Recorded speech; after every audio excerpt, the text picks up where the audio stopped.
Hello everyone. તો આજે chapter number 3 શરૂ કરવા જઈ રહ્યા છીએ.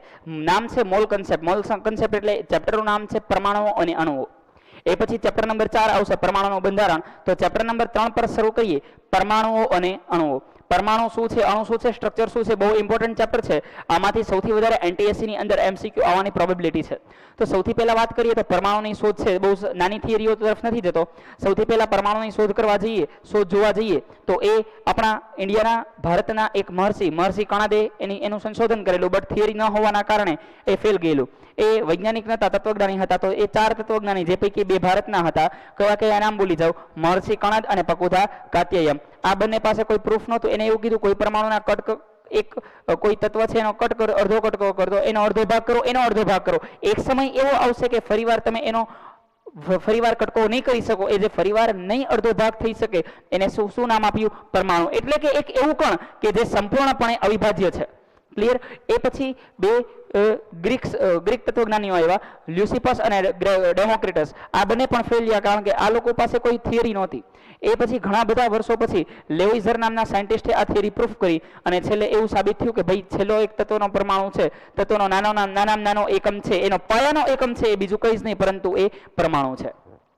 ત્યાંથી મિત્રો આગળ વધીએ તો એની પછી 2 જુદા જુદા નિયમ આવ્યા, જે નિયમના નામ છે રાસાયણિક સંયોગીકરણનો નિયમ અને દળ સંચયનો નિયમ. તો સૌથી પહેલા જોઈએ કે સંયોગીકરણનો નિયમ આપણને શું સમજાવે છે. તો મિત્રો સંયોગીકરણના નિયમ તરફ જઈએ તો જ્યારે કોઈ પણ 2 પદાર્થ એકબીજા સાથે જોડાય છે, જ્યારે કોઈ 2 પદાર્થ એકબીજા સાથે જોડાય છે તે ચોક્કસ પ્રમાણમાં જોડાતા હોય અને એ સંખ્યા હંમેશા ફિક્સ હોય. દાખલા તરીકે જોવા જઈએ તો કાર્બન અને ઓક્સિજન ભેગા થઈ અને કાર્બન ડાયોક્સાઇડ બનાવે છે. તો હંમેશા અને હંમેશા માટે કાર્બન અને ઓક્સિજન ભેગા થઈ અને જે ચોક્કસ તાપમાને બનતો હોય કાર્બન ડાયોક્સાઇડ જ ઉત્પન્ન થશે.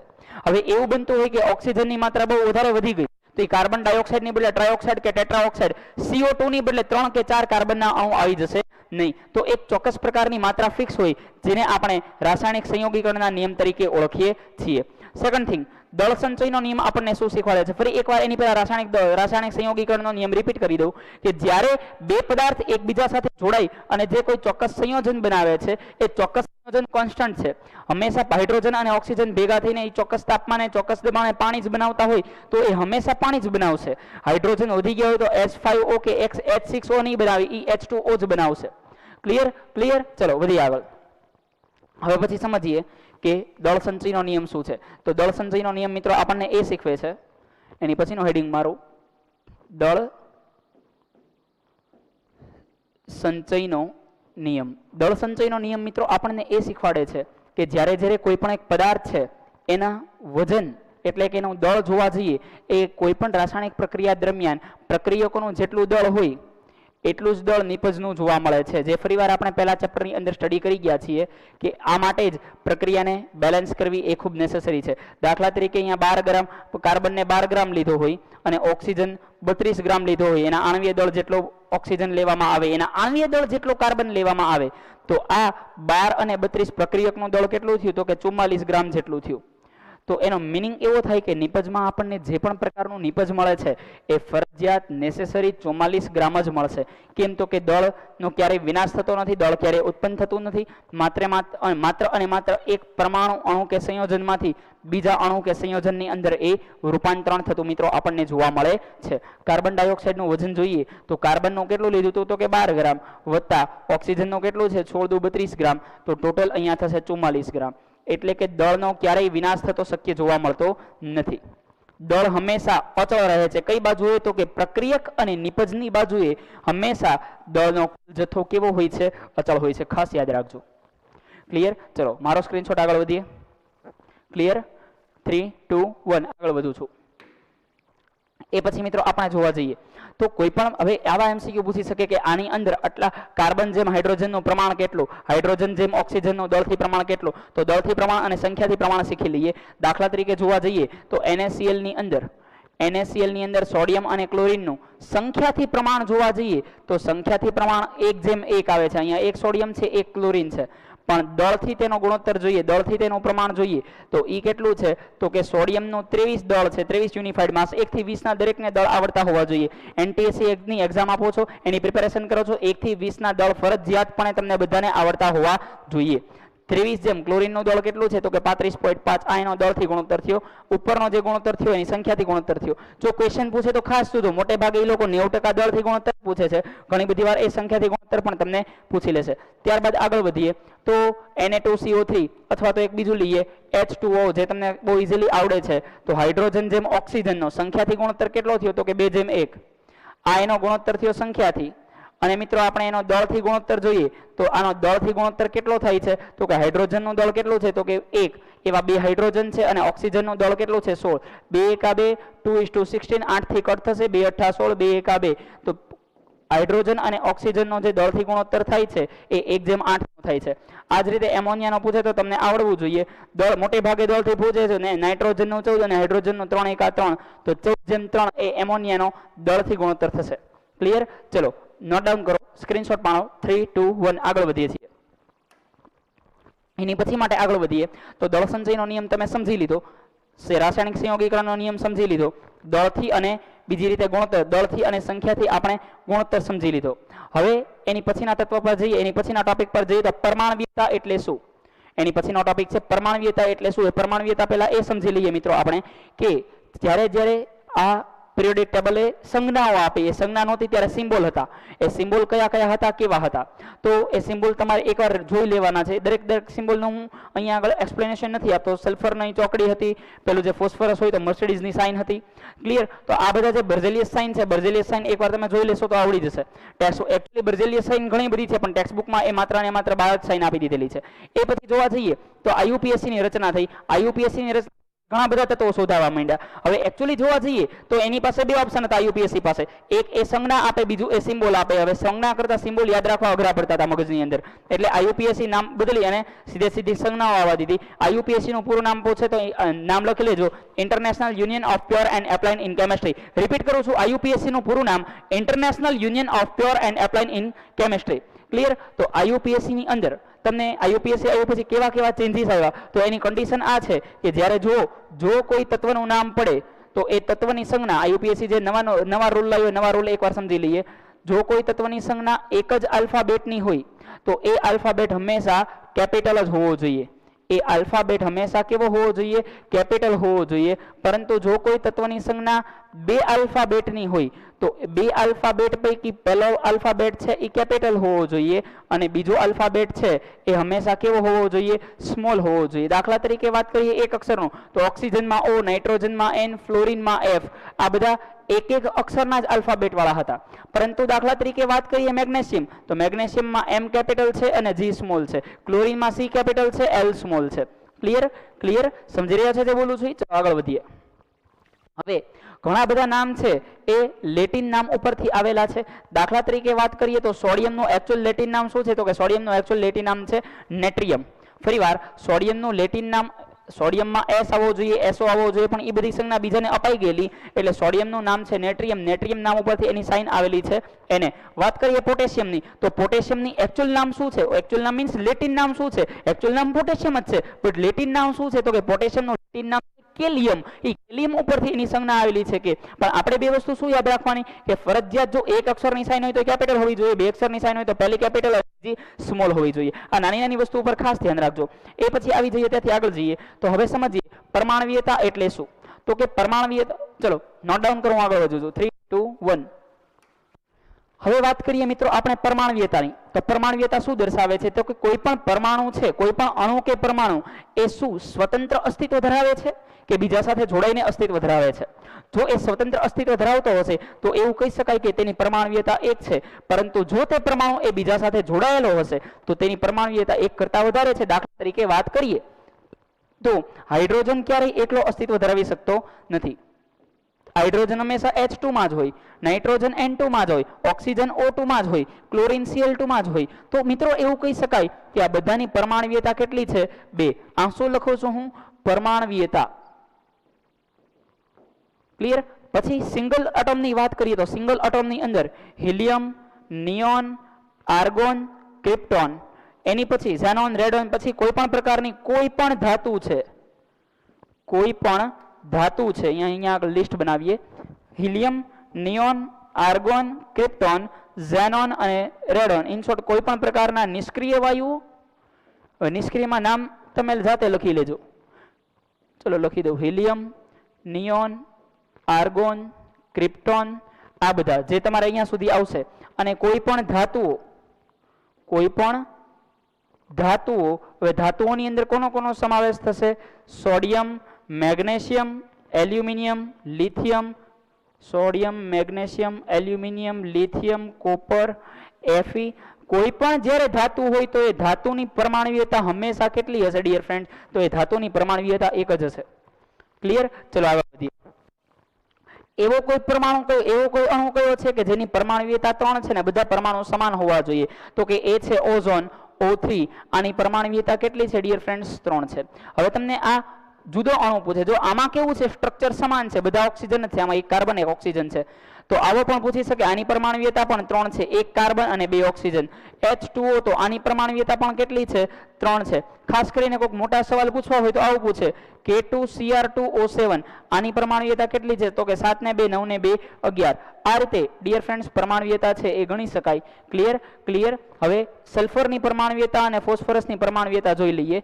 તો ફોસ્ફરસની પરમાણુયતા છે 4 અને સલ્ફરની પરમાણુયતા છે 8. તો એવું પૂછે નીચેનામાંથી બહુપરમાણુય અણુ કોણ છે? તો એમાં તમારે આન્સર લખવાનો આવશે સલ્ફર. ચલો ક્લિયર? મારો સ્ક્રીનશોટ. આગળ વધીએ. 3 2 1. એ પછી જોવા જઈએ તો પરમાણુયતા પછી જઈએ તો પરમાણુયતા પછી મિત્રો એ સમજીએ કે અણુ શું છે અને પરમાણુય દળ શું છે. પરમાણુય દળ ને પરમાણુય ક્રમાંક ચોથા ચેપ્ટરમાં શીખશું, પરંતુ પરમાણુય દળ છે એ આપણે આ ચેપ્ટરની આણ્વીય દળ એ આપણે આ ચેપ્ટરની અંદર શીખવું પડશે. તો ચલો આગળ વધીએ. પરમાણુયતા કમ્પ્લીટ થયા બાદ હવે મિત્રો આપણે એ સમજીએ કે પરમાણુય દળ કઈ રીતે આવેલું છે. તો કે પરમાણુય દળ એ કોઈ ગ્રામમાં કે કિલોગ્રામમાં માપી શકવું એ શક્ય નહોતું. આને ગ્રામ કે કિલોગ્રામમાં મેઝર કરવું એ હાલ શક્ય નહોતું, કારણ કે પરમાણુ દેખાતો નથી એને મેઝર કેમ કરવું? એટલે એ રીતે શક્ય નહોતું બનતું. એટલે આ લોકો કંઈક નવી ટેકનિક લાવ્યા, નવો એકમ લાવ્યા. કોણ લાવ્યું? IUPAC. ફરીવાર IUPAC નું નામ ન લખ્યું હોય તો નોટ ડાઉન કરી લો. International union of pure and applied in chemistry. ચલો આગળ વધીએ. સ્પીડ વધારે લાગતી હોય તો ઓપ્શન છે 0.75 ની અંદર કન્વર્ટ કરીને જુઓ. ચલો વધીએ આગળ. તો પરમાણુય દળનો 2 એકમ છે ગ્રામ અને કિલોગ્રામ, એક વર્ક નથી કરતા. આ 2 ઓપ્શન ગણી શકાય, બટ બહુ 0.0000 વિચિત્ર રીતે ગણવામાં આવે છે, તો એ શક્ય નથી બનતું. એટલે પરમાણુને ગણવા માટે IUPAC આપણને એક નવો એકમ આપ્યો જેનું નામ છે એટોમિક માસ યુનિટ. ફરીવાર IUPAC એને કાઉન્ટ કરવા માટે એક નવો એકમ આપ્યો જેનું નામ છે એટોમિક માસ યુનિટ, અથવા તેને મિત્રો એવું કહી શકાય કે ખાલી યુનિફાઈડ માસ. ખાલી યુ વડે દર્શાવવામાં પણ આવે છે યુનિફાઈડ માસ. ક્લિયર? ચલો વધીએ આગળ. હવે નોટ ડાઉન કરો. 3 2 1 ઇરેઝ કરું છું, મીન્સ નેક્સ્ટ બોર્ડ લઈ લઉં છું. હવે કહેવા એવું માગે છે કે આને કોઈ નિરપેક્ષ એકમ તો છે નહીં. મીન્સ આપણે કેમ મારું તમારું દળ છે એ કિલોગ્રામમાં મપાય, મારું તમારું વજન છે ન્યૂટનમાં મપાય, તો આને કોઈ નિરપેક્ષ એકમ નથી. તો આ જે એકમ યુનિફાઈડ માસ અથવા એટોમિક માસ યુનિટ છે બંને એક જ તે, પણ એ કેવા એકમ છે? સાપેક્ષ એકમ. કોની સાપેક્ષે લેવામાં આવ્યા? તો કે પહેલા આપણી શેરીની અંદર જે હોશિયાર છોકરો હોય એની કમ્પેરમાં આપણા માર્ક્સ ગણવામાં આવે. એટલો હોશિયાર હોય તો ઘરમાં એમ કે આપણને 80 85 90 એનો વાંધો ન હોય, જો ઓલો 2 વધારે લઈ આવ્યો. હા, ઈ જે વસ્તુ છે ને એ સાપેક્ષ પ્રમાણ છે. તમારે જે 100 માંથી આવે છે નિરપેક્ષ છે, પણ જે કમ્પેર થાય છે એ સાપેક્ષ છે. સેમ વે અહીંયા આગળ જે ગણવાનું છે એ સાપેક્ષ દળ આપણે ગણવાનું છે. કોની સાપેક્ષે એ સાપેક્ષ દળ ગણીશું? તો કે એ જે સાપેક્ષ દળ છે એ આપણે ઓક્સિજનની સાપેક્ષે ગણવાનું છે. તો સૌથી પહેલા ઓક્સિજનની સાપેક્ષે ગણવામાં આવ્યું. ઓક્સિજનનું દળ છે એને 16 લીધું. 16 ની સાપેક્ષે બીજા પરમાણુનું ગણવામાં આવતું, પરંતુ આગળ જતા ઓક્સિજનનું ફેલ થયું, કારણ કે ઘણા બધા પ્રોબ્લેમ આવતા હતા. તો એની પછી વૈજ્ઞાનિકોએ એવું IUPACના વૈજ્ઞાનિકોએ એવું વિચાર્યું કે ભાઈ સ્ટાન્ડર્ડ જે ઓક્સિજનને રાખ્યો એ ઓક્સિજનને સ્ટાન્ડર્ડમાંથી કાઢી અને કાર્બનને લેવાનો છે. એટલે કે કોઈ પણ દળને ગણવાના કાર્બનની સાપેક્ષે. એટલે કે સાપેક્ષે એટલે શું? તો કે છેદમાં 12 મૂકી દેવાના. હવે સપોઝ કે મારે કાર્બનની સાપેક્ષે હાઇડ્રોજનનું દળ ગણવું છે, તો હાઇડ્રોજનનું દળ કેટલું થાય? તો કે 1. હાઇડ્રોજનનું દળ છે 1 અને એના છેદમાં મૂકી દેવાના 12. તો આનો ભાગાકાર નથી કરવાનો, પરંતુ જે છેદમાં 12 છે એનું કન્વર્ટાઇઝેશન થઈ જશે AMU માં. એટલે 1 અને 12 શેમાં કન્વર્ટ થઈ ગયા? એટોમિક માસ યુનિટ અથવા ખાલી યુનિફાઈડ માસ, કોઈ પણ તમે લખી શકો. ક્લિયર? એટલે કે હવે સપોઝ કે મારે ઓક્સિજનનું દળ ગણવું છે તો ઓક્સિજનનું દળ છે 16, પણ છેદમાં કેટલા મૂકવાના 12? કેમ? તો કે કાર્બનની સાપેક્ષે ગણવાનું છે, એટલે હવે ભાગાકાર નથી કરવાનો, અને કોઈ 16/12 ને કોઈ એકમ નથી, એટલે આ જે છેદનો 12 છે ને એ શેમાં કન્વર્ટ થઈ જાય છે? એટોમિક માસ યુનિટની અંદર કન્વર્ટ થઈ જાય છે. ક્લિયર? ક્લિયર? ચલો ઇરેઝ કરું છું. 3 2 1 નોટ ડાઉન કરજો, સ્ક્રીનશોટ મારજો. આગળ વધીએ ત્યાંથી. હવે પછી આપણે મિત્રો જોવા જઈએ તો હવે પછી આપણે સમજીએ પરમાણુય દળ એટલે શું, આણ્વીય દળ એટલે શું. ક્લિયર? આ રીતે પરમાણુય દળ કાઉન્ટ કરવાનું હોય છે. હવે આપણે મિત્રો સમજીએ છીએ આણ્વીય દળ શું છે. તો કે સપોઝ માનવા જઈએ કે H2O, આનું મારે આણ્વીય દળ કાઉન્ટ કરવું છે, તો આનું આણ્વીય દળ કઈ રીતે કાઉન્ટ કરશું? તો કે 2 ગુણ્યા હાઇડ્રોજનનું પરમાણુય દળ. હવે પરમાણુય દળ તો તમને હમણાં સમજાયું, 1 થી 20 ના પરમાણુય દળ તમને યુનિફાઈડ માસ કે એટોમિક માસ યુનિટ કોઈ પણ એકમાં રાખો, કોઈ ચિંતા નથી, આ બંનેની અંદર યાદ હોવા જરૂરી છે. ત્યાંથી આગળ વધીએ તો ઓક્સિજન છે તો 1 ઓક્સિજન, 1 ગુણ્યા ઓક્સિજનનું આણ્વીય દળ. ક્લિયર? હવે 2 ગુણ્યા હાઇડ્રોજનનું પરમાણુય દળ કેટલું છે? 1 વત્તા 1 ગુણ્યા ઓક્સિજનનું પરમાણુય દળ કેટલું છે? 16. 2 કા 2, 16 કા 16, ટોટલ થયા 18 યુનિફાઈડ માસ. H2O સિવાય જોવા જઈએ તો NaCl નું તમને ગોતવાનું કીધું છે, તો આમાં 1 ગુણ્યા સોડિયમ આવશે, જેટલા આજુબાજુ છે એટલે તમારે લખી નાખવાના. અને ક્લોરીન કેટલા છે? તો કે 1 જ છે, તો 1 ગુણ્યા ક્લોરીનનું પરમાણુય દળ. ક્લિયર? હવે સોડિયમનું કેટલું છે? તો કે 23 યુનિફાઈડ માસ વત્તા ક્લોરીનનું કેટલું છે? તો કે અહીંયા કાંઈક લોચા માર્યા, ઓકે, +1, ઓકે, પ્લસ ક્લોરીનનું કેટલું છે? 35.5, 35.5, 35.5 વત્તા 23 કરશો એટલે કેટલા આવશે? 58.5 યુનિફાઈડ માસ. 58.5 યુનિફાઈડ માસ. ચલો આટલું ક્લિયર? ચલો નોટ ડાઉન કરી લ્યો. એ પછી મિત્રો આપણે હવે સીધે આપણે મોલ કોન્સેપ્ટ ઉપર વયા જઈએ. ચલો ડિયર ફ્રેન્ડ્સ, તો હવે આપણે સીધે જઈએ મોલ કોન્સેપ્ટ ઉપર. મોલ કોન્સેપ્ટ આપણને શું સમજાવે છે એ સમજીએ. તો સૌથી અગત્યનો ટોપિક જેનું નામ છે મોલ કોન્સેપ્ટ.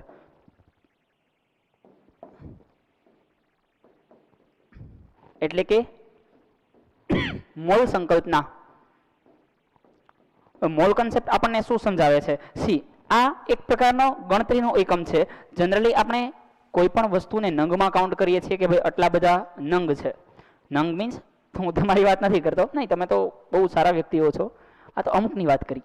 મારી પાસે 1 નંગ પેન છે, ઘણા બધા હોય તો આપણે એને ડઝનમાં જઈએ, એનાથી વધારે હોય તો આપણે એને કોડીમાં કહીએ, બરાબર? આનાથી પહેલાના જમાનામાં જઈએ તો અત્યારે કોઈ પણ પ્રવાહીને લીટર કે મિલીલીટરમાં મેઝર કરીએ છીએ, પરંતુ ઘણા બધા સમય પહેલા એ વસ્તુને શેર, સવા શેરની અંદર મેઝર કરવામાં આવતું. દળને છે મણ અને બોરીમાં મેઝર કરવામાં આવતું. હવે આની અંદર કેટલા પરમાણુઓ છે, એ પરમાણુને કેમ મેઝર કરવા? જે દેખાતા, ચલો આ પેન તો મને દેખાય છે, હું મેઝર કરી શકું છું. આજુબાજુ કોઈ પણ વસ્તુ તમારી પાસે પડી છે, જે દેખાય છે, તમે એને મેઝર કરી શકો છો, તમે એને કાઉન્ટ કરી શકો છો, તમે એને ગણી શકો છો. પણ જે દેખાતું નથી એને ગણવું કઈ રીતે? તો એની માટે એક નવી સંકલ્પના અસ્તિત્વમાં આવી છે, જેને આપણે મોલ કોન્સેપ્ટ, મોલ સંકલ્પના તરીકે ઓળખીએ છીએ. તો ચલો સમજીએ મોલ સંકલ્પના શું છે અને એ આપણને શું સમજાવવા માંગે છે. Let's see mall concept. C, કોઈ પણ પરમાણુ છે, કોઈ પણ તત્વ છે એવું માની લઈએ, કોઈ પણ તત્વ છે, કોઈ પણ અણુ છે અથવા કોઈ પણ સંયોજન છે. ફરીવાર, તત્વ, અણુ કે કોઈ પણ પ્રકારનું સંયોજન છે, એ સંયોજનના આ દરેક વસ્તુ માટે જોઈએ તો એના પરમાણુય દળ અથવા આણ્વીય દળ, આના પરમાણુય દળ અથવા આણ્વીય દળ, આ પરમાણુય દળ અથવા આણ્વીય દળ જેટલું લેવામાં આવે એને 1 મોલ કહેવાય. આને શું કહેવાય? 1 મોલ કહેવાય. દાખલા તરીકે જોવા જઈએ તો મેં લીધું H2. હવે H2 છે એનું આણ્વીય દળ કેટલું થાય? તો કે 2 યુનિફાઈડ માસ. તો 2 યુનિફાઈડ માસ બરાબર હું એવું કહી શકું કે આ 1 મોલ છે. 2 યુનિફાઈડ માસ બરાબર શું કહી શકું? આ 1 મોલ છે. ક્લિયર? આગળ જોવા જઈએ, નોટ ડાઉન કરો, સ્ક્રીનશોટ મારો, વધી આગળ. એ પછી જોવા જઈએ, માની લ્યો કે અહીંયા આગળ હું એવું લખું N2. N2 એટલે 2 ગુણ્યા નાઇટ્રોજન, એટલે આનું આણ્વીય દળ થશે 28 યુનિફાઈડ માસ. તો હાઇડ્રોજન હમણાં આપણે જોયો એ 2 યુનિફાઈડ માસ થતો હતો, આ 28 યુનિફાઈડ માસ થાય છે. તો ફેર શું પડ્યો? તો કે ખાલી આણ્વીય દળમાં ફેર પડ્યો. બાકી આ બંને, હાઇડ્રોજન હું 2 ગ્રામ લઉં અને નાઇટ્રોજન 28 ગ્રામ લઉં, તો બંનેની અંદર રહેલા પરમાણુની સંખ્યા સરખી હશે. આ બધાને શું કહેવાય? 1 મોલ. હવે આવું કેમ? તો કે નાઇટ્રોજનનું કદ છે એ વધારે છે, નાઇટ્રોજનનું વજન વધારે છે. આ પહેલા જેવું થયું. હવે મીન્સ તમને પેલા પ્રોબ્લેમ સમજાય છે ને કે આ 2 ગ્રામ બરાબર 1 મોલ ને આ 28 ગ્રામ બરાબર 1 મોલ. 1 મોલ એટલે કે એની અંદર આ બંનેની અંદરની સંખ્યા સરખી. હવે આવું શા માટે? તો કે તમે એક ફૂટબોલના દડા લ્યો છો અને બીજી નાની નાની પ્લાસ્ટિકની દડી લ્યો છો. ફૂટબોલના 100 દડા લીધા, પ્લાસ્ટિકના 100 દડા લીધા. માની લો કે બંનેની સંખ્યા સમાન થઈ ગઈ 100, પરંતુ બંનેના વજન અલગ હશે. કેમ? તો કે ફૂટબોલના દડાનું વજન વધારે છે, પ્લાસ્ટિકની દડીનું વજન ઓછું છે. સેમ વે જ અહીંયા બન્યું. હવે 1 મોલ એટલે શું થશે? તો કે એવોગેડ્રો નામના સાયન્ટિસ્ટ છે આપણને એવું શીખવાડ્યું છે 1 મોલ ઇઝ ઇક્વલ ટુ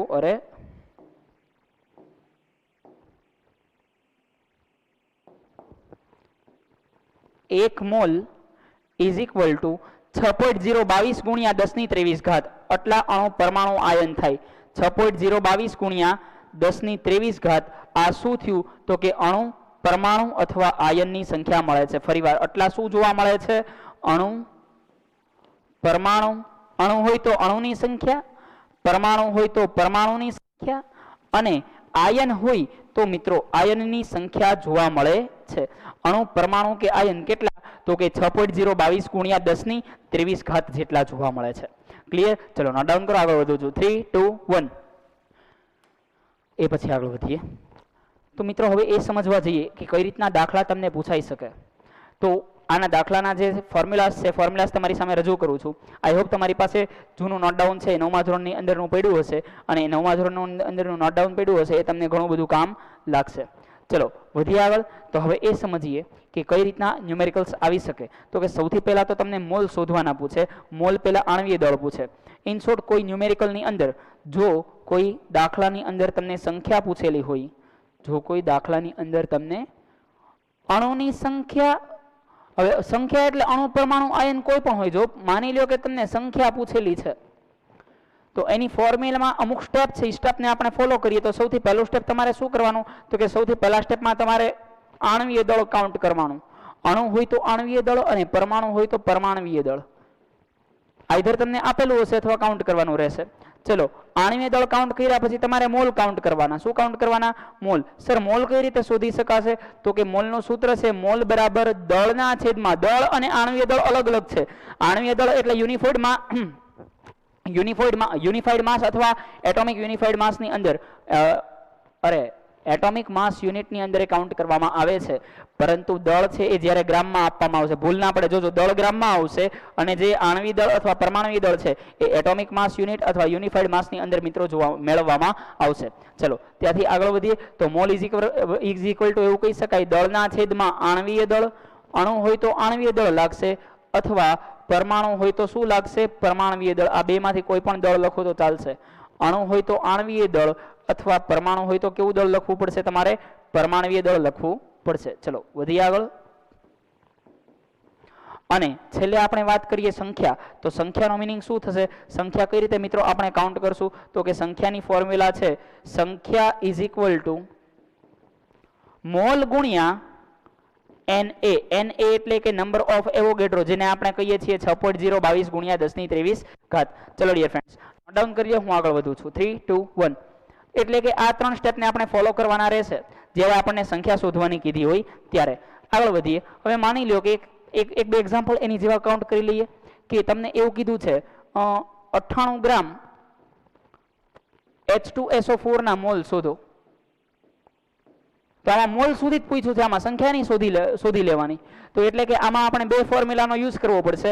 કઈ કઈ? તો કે પહેલો અને બીજો. આમાં સંખ્યા શોધવાની એને હજી આપણને કીધેલી નથી. તો ચલો વધીએ આગળ.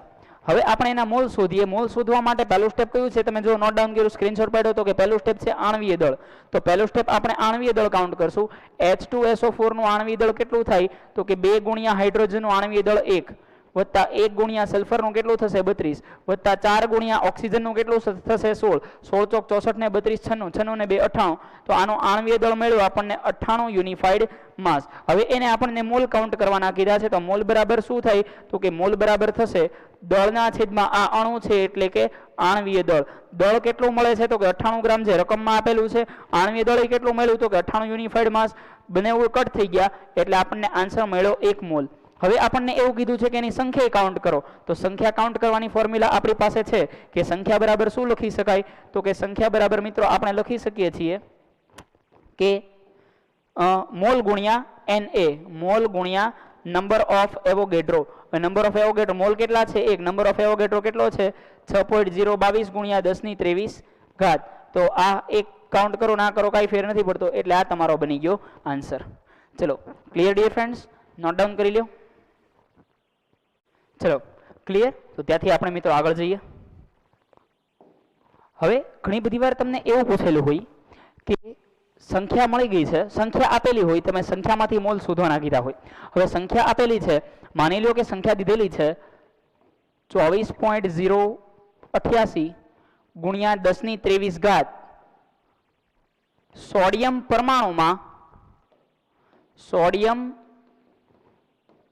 પરમાણુના મોલ શોધો. બરાબર, સંખ્યામાંથી મોલ શોધવાના કે તો આવા ન્યુમેરિકલ્સ ની અંદર શું કરશો તો કે અવડી મોટી જ્યારે અવડું મોટું એક ફોર્મ્યુલા દેખાતો, અવડો મોટો નંબર દેખાતો હોય એને ડિવાઈડ કરી નાખવાનો. એના વડે ડિવાઈડ કરવાનો તો કે એના વડે. શેના વડે? Na, નંબર ઓફ એવોગેડ્રો વડે. જો અહીંયા આગળ આપણી પાસે ફોર્મ્યુલા છે તે ક્લિયર કે અહીંયા આગળ ફોર્મ્યુલા શું છે કે સંખ્યા બરાબર મોલ ગુણ્યા Na. હવે સંખ્યા આપી દીધેલી હોય, એવોગેડ્રો આપણી પાસે છે, મોલ કાઉન્ટ કરવાના હોય તો મોલને સૂત્રનો કરતા બનાવો. મોલને સૂત્રનો કરતા બનાવશો એટલે શું થશે તો કે એને છે એ સામે છેદમાં આવ્યા જશે. ક્લિયર? વધી આગળ. તો જ્યારે તમને આ રીતનું આપેલું હોય ત્યારે શું કરવાનું છે તો કે અહીંયા આગળ મોલ ઇઝ ઇક્વલ ટુ સંખ્યાના છેદમાં નંબર ઓફ એવોગેડ્રો. સંખ્યા કેટલી છે તો કે અહીંયા સંખ્યા આપેલી છે 24.088 ગુણ્યા 1023 ઘાત એના છેદમાં 6.022 ગુણ્યા 1023 ઘાત. 6.022 ગુણ્યા 1023 ઘાત. 23 થી 23 કટ થઈ જશે, પોઈન્ટ થી પોઈન્ટ કટ થઈ જશે, તો 6 ચોક 24, 22 ચોક 88 એટલે અહીંયા 4 થી કટ થશે. તો આપણને કેટલા મોલ મળે છે તો કે આપણને એકચ્યુઅલી 4 મોલ મળે છે. તો મોલ મળી ગયા 4. હવે ઘણી બધી વાર આમાં ગુલગુલિયા કરીને તમને એવું પૂછે કે ભાઈ આનું આણ્વીય દળ શોધો. આનું આણ્વીય દળ શોધવાનું કે હવે આણ્વીય દળ શોધવા માટે કયું સૂત્ર યુઝ કરશું તો ફરી એકવાર અમે એની માટે જૂની ફોર્મ્યુલાસ આપણે રિફર કરીએ. તો દળ શોધવાનું કે આણ્વીય દળ નહીં, સોરી આણ્વીય દળ તો ફિક્સ હોય. હજી તમને શું શોધવાનું કે દળ. તો દળ શોધવા માટે શું કરશું આપણે તો કે દળને કરતા બનાવી દઈએ. તો મોલ સાથે આ જે છેદનો ભાગ છે એ સામે મલ્ટીપ્લાય થઈ જશે. છેદનો ભાગ છે એ સામે મલ્ટીપ્લાય થઈ જશે. તો દળ બરાબર શું લખી શકાય? મોલ ગુણ્યા પરમાણુય દળ અથવા આણ્વીય દળ. ચલો આગળ. ચલો હવે આપણને દળ શોધવાનું કીધેલું છે. તો દળ કઈ રીતે કાઉન્ટ કરશું તો કે દળ ઇઝ ઇક્વલ ટુ મોલ ગુણ્યા આ પરમાણુ છે એટલે અહીંયા આગળ આપણે લખશું પરમાણુય દળ. 1 થી 20 પરમાણુય દળ તો આવડવા જોઈએ, બાકી ડખે ચડશો. ચલો મોલ કેટલા આપેલા છે તો કે મોલ આપણને મળ્યા 4. પરમાણુય દળ કેટલું છે આપણી માટે તો કે પરમાણુય દળ છે 23. સોડિયમનું પરમાણુય દળ કેટલું છે 23 છે. ક્લિયર? તો 23 ચોક 20 ચોક 80, 3 ચોક 12, 92. આપણને કેટલા ગ્રામ મળે છે? 92 ગ્રામ મળે છે. શું તો કે સોડિયમનું પરમાણુય સોડિયમનું દળ. ચલો ક્લિયર છે? વધી આગળ નેક્સ્ટ નંબર માટે. તો આ રીતના ન્યુમેરિકલ્સ છે એ ડિયર ફ્રેન્ડ્સ તમને આવડવા જોઈએ. હવે એની સિવાય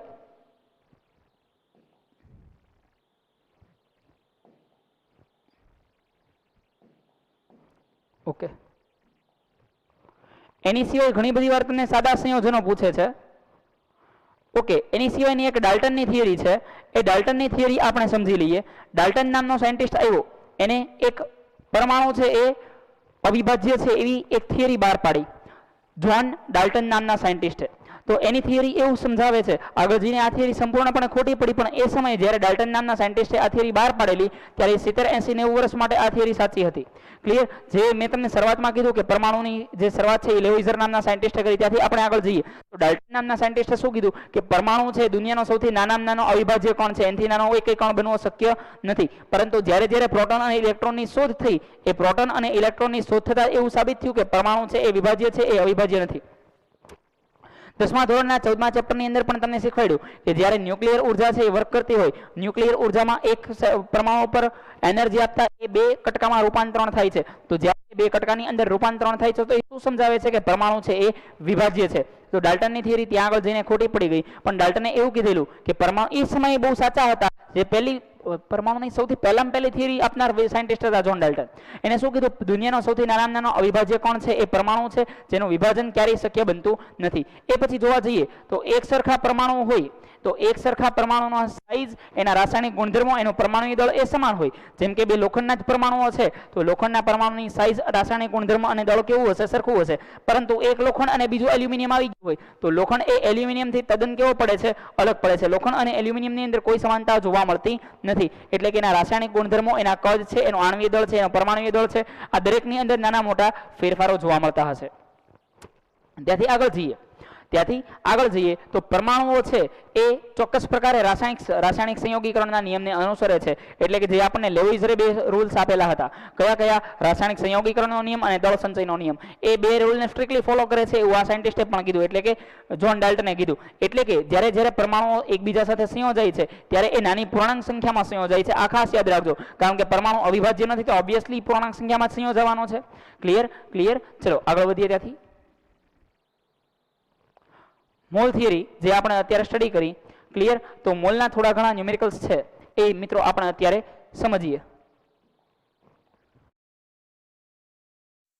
મોલ કન્સેપ્ટ એ આવનારા ધોરણ માટે ખૂબ જ ઉપયોગી છે. તેના માટે સંયોજકતા અને આયનો સમજવા જરૂરી છે. આ માટે આની પછીનો લેક્ચર છે એ ડિયર ફ્રેન્ડ્સ આયનો અને સંયોજકતા ઉપરનો રહેશે, જેથી કરી અને તમે ડીપમાં માહિતી મેળવી શકો અને તેની ઉપર થોડો વિશેષ ખ્યાલ મેળવી શકો. તો આગળ વધીએ. જ્યારે કોઈ પરમાણુને ઉર્જા આપવામાં આવે અને ઇલેક્ટ્રોન એ ગુમાવી દે તો જ્યારે એ ઇલેક્ટ્રોન ગુમાવે, ઇલેક્ટ્રોન બહાર નીકળે છે ત્યારે એ પરમાણુ ધન આયન બનાવે છે. અને જ્યારે કોઈ પરમાણુ એ ઇલેક્ટ્રોનને મેળવે છે, મેળવી અને એ પરમાણુ કેવો આયન બનાવી નાખે છે? ઋણ આયન બનાવે છે.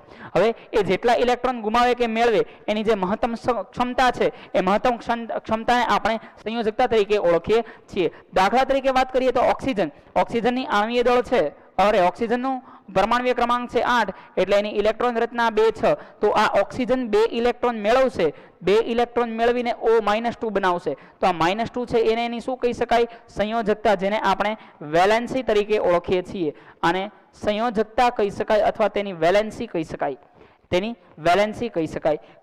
ક્લિયર. ચલો વધીએ આગળ. ત્યાંથી તો જ્યારે જ્યારે તમારે સાદા સંયોજનો બનાવવાના આવશે ત્યારે ખાસ તમારે સંયોજકતા યાદ રાખવી જરૂરી છે. ટેક્સ્ટબુકની અંદર આખું ટેબલ છે. આઈ હોપ તમે ખૂબ સારી રીતે યાદ કર્યું હશે, કારણ કે 9th ની અંદર આપણે એ માટે બહુ મહેનત કરેલી છે, બહુ પ્રેક્ટિસ કરેલી છે, ઘણી બધી વાર તમને લખવા પણ આપેલું છે અને પ્રોપરલી એ યાદ હશે એ હું માની લઉં છું. અને જો કદાચ યાદ ન હોય તો મીન્સ પહેલું બીજું ત્રીજું ચેપ્ટર સ્ટડી કર્યું તો એ તો જ સંયોજનો આવડે જો તમને એ 9th નું ટેબલ છે એ આવડતું હોય. જો કદાચ એમાં પ્લસ માઇનસ હોય તો ફરી એકવાર રિપીટ કરી દઉં છું. ફરી એકવાર એ ટેબલ છે એ રિફર કરી લેજો, પ્રોપર રિફર કરજો. અત્યારે કામ લાગશે અને 11-12 સાયન્સની અંદર ઘણું બધું કામ લાગશે.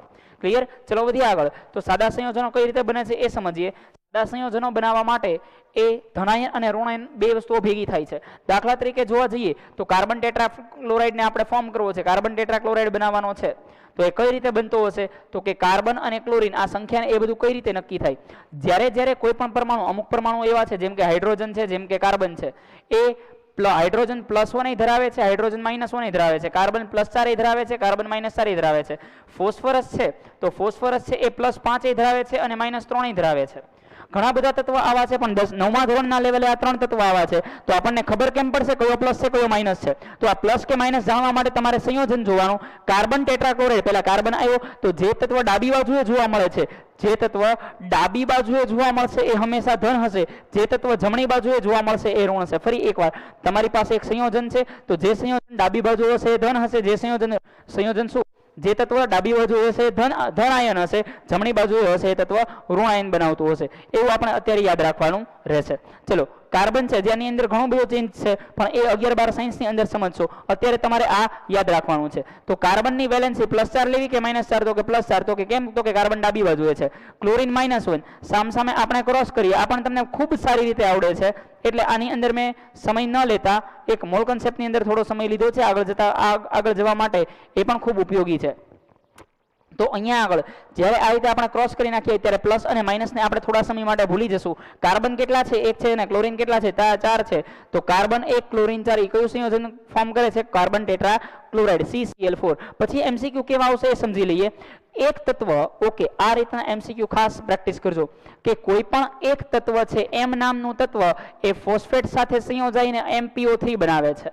સવાલ આવો પૂછે, સવાલ ન ફાવે તો સવાલ લખતા જજો મારી સાથે. ગુજરાતીમાં શુદ્ધ ભાષામાં ન સમજાતું હોય, સ્પીડ વધારે રાખતી હોય તો સ્પીડ ધીમી કરીને જોજો, બટ આ ખાસ સમજજો. આ વખતે મેં ટ્રાય કરીને સ્પીડ થોડી વધારે રાખેલી છે, જેથી કરીને આખો ચેપ્ટર તમે ખૂબ જ સારી રીતે સરળ રીતે રિવાઇઝ કરી શકો. ક્લિયર? અને ઓપ્શન છે સ્પીડ ઘટાડવા માટેનો MPO3 મેટાલિક ફોસ્ફેટ કોઈ એક તત્વ છે એ ફોસ્ફેટ સાથે સંયોજાય અને MPO3 નામનું એક સંયોજન બનાવે છે.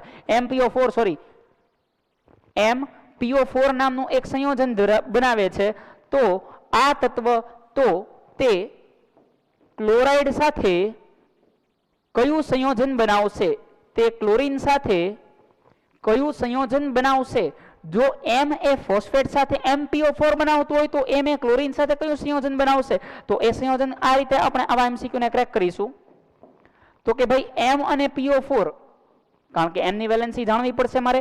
હવે PO4 ની કેટલી છે? -3.